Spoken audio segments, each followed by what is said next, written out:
ಬೆಳಗ್ಗೆನೇ ಕೆಲಸ ಎಲ್ಲ ಮುಗಿಸ್ಕೊಂಡು ನಾವು ಹೊರಟಿದ್ದೆ ಸಾಯಂಕಾಲ ಬಂಡಿ ಮಹಾಕಾಳಿ ದೇವಸ್ಥಾನಕ್ಕೆ. ಸೊ ಏನಪ್ಪ ಇವತ್ತಿನ ಸ್ಪೆಷಲ್ಲು ಅಂತಂದರೆ ಕಾಳಿ ಉತ್ಸವ ಅಂತ ಮಾಡ್ತಿದ್ರು. ನಾವು ಹೋಗಿರಲಿಲ್ಲ ಅಂತ ಹೇಳ್ಬಿಟ್ಟು ಇವತ್ತು ಲಾಸ್ಟ್ ಡೇ ಅಂತೇಳಿ ನಾವು ಹೋಗಿದ್ವಿ. ಬಟ್ ತುಂಬ ಜನ ಕ್ರೌಡ್ ಅಂತ ಅಷ್ಟೊಂದು ಇರಲಿಲ್ಲ, ನಾರ್ಮಲ್ ಕ್ರೌಡ್ ಇತ್ತು. ಸೊ ಆದರೂ ಕೂಡ ಒಂಥರ ಖುಷಿ ಅನ್ನಿಸ್ತಿತ್ತು. ಏಕೆ ಅಂತಂದರೆ ಈ ಥರ ಎಲ್ಲ ಹೋಗೋದು ನೋಡೋಕ್ಕೇ ಒಂಥರ ಖುಷಿ ಅನಿಸುತ್ತೆ. ದೇವಿಗೆ ಸಿಕ್ಕಾಪಟ್ಟೆ ಅಲಂಕಾರ ಮಾಡಿರ್ತಾರೆ, ಅದರಲ್ಲೂ ವೆರೈಟಿ ಎಲ್ಲ ದೇವರಿಗೂ ಎಷ್ಟು ಚೆನ್ನಾಗಿ ರೆಡಿ ಮಾಡಿರ್ತಾರೆ ಅಂದರೆ. ಬಟ್ ಆ ನೇಮೆಲ್ಲ ಯಾವುದೂ ಗೊತ್ತಿಲ್ಲ ನನಗೆ.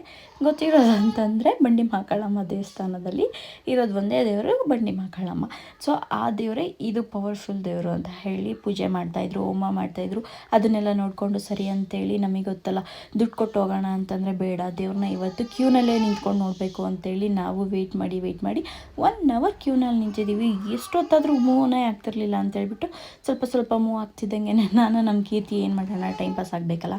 ಸೊ ಹಾಗೆ ಮಾತಾಡಿಕೊಂಡು ಅದು ಇದು ಅಂತ ಇದು ಮಾಡ್ಕೊಂಡಿದ್ವಿ. ಏನೇ ಆದರೂ ಕೂಡ ಮೂವ್ ಅಂತೂ ಆಗ್ತಿರ್ಲಿಲ್ಲ. ಸರಿ ವೆಯ್ಟ್ ಮಾಡೋಣ, ಬಂದಿರೋದೇ ಉಂಟಂತೆ ಅಂತ ಹೇಳ್ಬಿಟ್ಟು ಅಲ್ಲಿರೋ ಫಿಶ್ಗಳ ಜೊತೆ ಸ್ವಲ್ಪ ಆಟ ಆಡಿಕೊಂಡು ಅವಳು ನಾನು ತೀಟ್ಲೆ ಮಾಡಿಕೊಂಡು ಅಲ್ಲಿರೋದ ದೇವಸ್ಥಾನ ಎಲ್ಲ ದೇವಿಗಳೆಲ್ಲನೂ ನೋಡ್ಕೊಂಡು ಬಂದ್ವಿ. ಸೊ ನೀವು ಕೂಡ ದರ್ಶನ ಮಾಡ್ಕೊಳ್ಳಿ.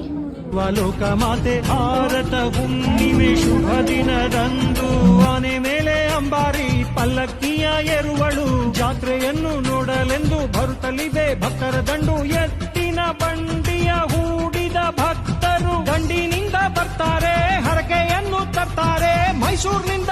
ತಾಯಿ ಚಾಮುಂಡೇಶ್ವರಿ ಎಲ್ರಿಗೂ ಒಳ್ಳೇದು ಮಾಡಲಿ, ಎಲ್ಲ ಕಷ್ಟ ಕಾರ್ಪಣ್ಯಗಳೆಲ್ಲ ನಿಭಾಯಿಸಲಿ, ನೆಮ್ಮದಿ ಶಾಂತಿ ಕೊಡ್ಲಿ ಅಂತ ಹೇಳಿ ದೇವಿ ದರ್ಶನ ಎಲ್ಲ ಮುಗಿಸ್ಕೊಂಡು ನಾವು ಹೊರಗಡೆ ಬರೋಣ ಅಂತ ಬರ್ತಾಯಿದ್ವಿ.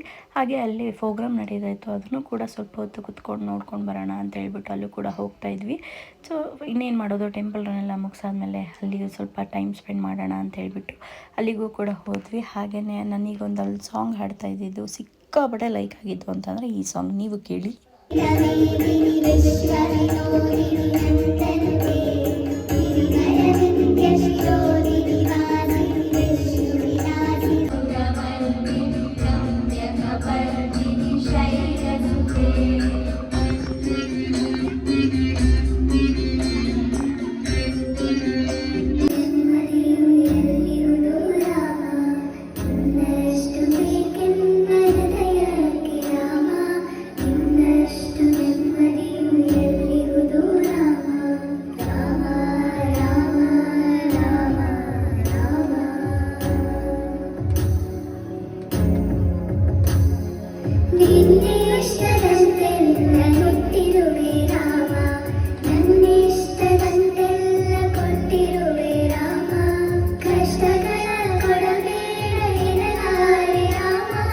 ಅದನ್ನೆಲ್ಲ ಮುಗಿಸ್ಕೊಂಡು ಪ್ರಸಾದ ಕೊಡ್ತಾಯಿದ್ರು ಅಂತ ಹೇಳಿ ಪ್ರಸಾದ ತಿನ್ನೋಕ್ಕೆ ಅಂತ ಹೋದ್ವಿ.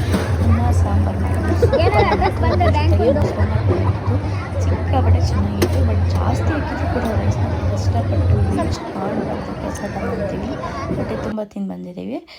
ಸೊ ಪ್ರಸಾದ ತುಂಬ ಅಪರೂಪ ಅಂತ ಸಿಗೋದು. ಸೊ ನನಗೆ ಇವತ್ತು ದೇವಸ್ಥಾನಕ್ಕೆ ಹೋಗೋ ಇಂಟೆನ್ಷನೇ ಇರಲಿಲ್ಲ. ಆಫೀಸ್ ಬೇಗ ಬಿಟ್ಟಿದ್ದರಿಂದ ಎಲ್ಲರೂ ಕೂಡ ಹೋದ್ವಿ ಟೆಂಪಲ್ ರನ್ ಮಾಡ್ಕೊಂಬಂದ್ವಿ. ಹಾಗೆ ಒಂದು ಕೀ ಬನ್ಸ್ ಚೆನ್ನಾಗಿತ್ತು ಅಂತೇಳಿ ಒಂದು ಕೀ ಬನ್ಸ್ ತೊಗೊಬಂದೆ. ಇವತ್ತಿನ ಡೇ